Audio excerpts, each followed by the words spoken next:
This is the Arthur Moats Show. What's up? I'm your host, Arthur Moats, and today's show is recorded out of Total Sports Enterprises, Pittsburgh's exclusive supplier in signed memorabilia. And today, I want to talk about Joe Haden and Steven Nelson, who I think will have more interceptions between the two. Now, when we talk about Joe Haden, we know he's a high pedigree guy, been to multiple Pro Bowls, going into his 10th season, and honestly, he's had a ton of success in this league. The thing that I think makes Joe so unique, though, is his footwork, and not only his footwork, but how he attacks the ball at the catch point. A lot of corners, especially young corners, get nervous around the catch point. The ball's in the air, they'll grab a receiver, or they won't get their head around, but Joe has historically been a guy who gets his hands on a lot of passes, and he gets interceptions. That's the thing that I really enjoy about Joe. Now, also with Joe, when you look at his numbers last season, he had 2 interceptions, but he had double-digit pass breakups.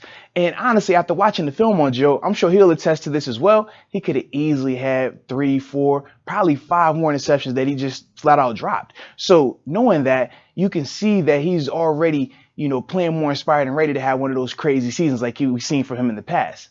Now, when we talk about Steven Nelson, Steven had his best year as a professional athlete to date last season for the Kansas City Chiefs, where he had 4 interceptions, which led that team, and also had over 60 tackles and double-digit pass breakups. Now, that was a huge year for him, and it ultimately landed him that big contract with the Pittsburgh Steelers. Now, when I look at Steven, I see that he's very handsy up front, and I love that. He's not going to let guys get off the line easy, but also he attacks the ball at the catch point, similar to Joe. And that's why he got paid what he got paid, because you see that stickiness in the coverage. And another thing that I like about Steven is this.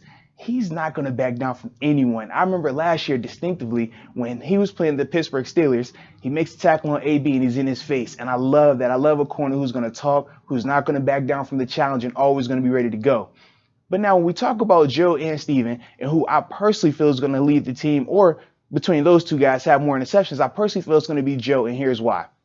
When you look at Joe having 2 interceptions last year, but as I told you, could have easily had 3 or 4 more if he just catches it, right?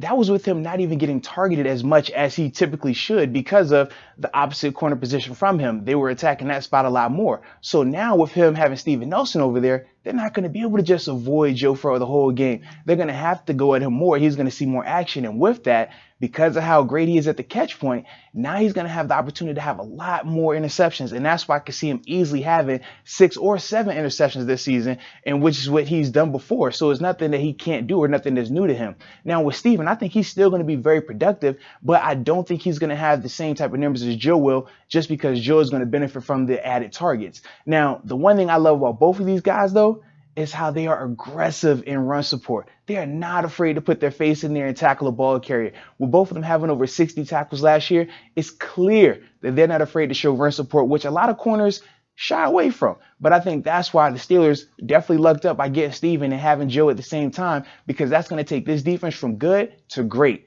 But hey, that's how I feel about it. I want to know your thoughts on it, though. Who do you think is going to have more interceptions between Joe and Steven? You know what to do. Comment down below. And as always, thanks for tuning in. And until next time, peace.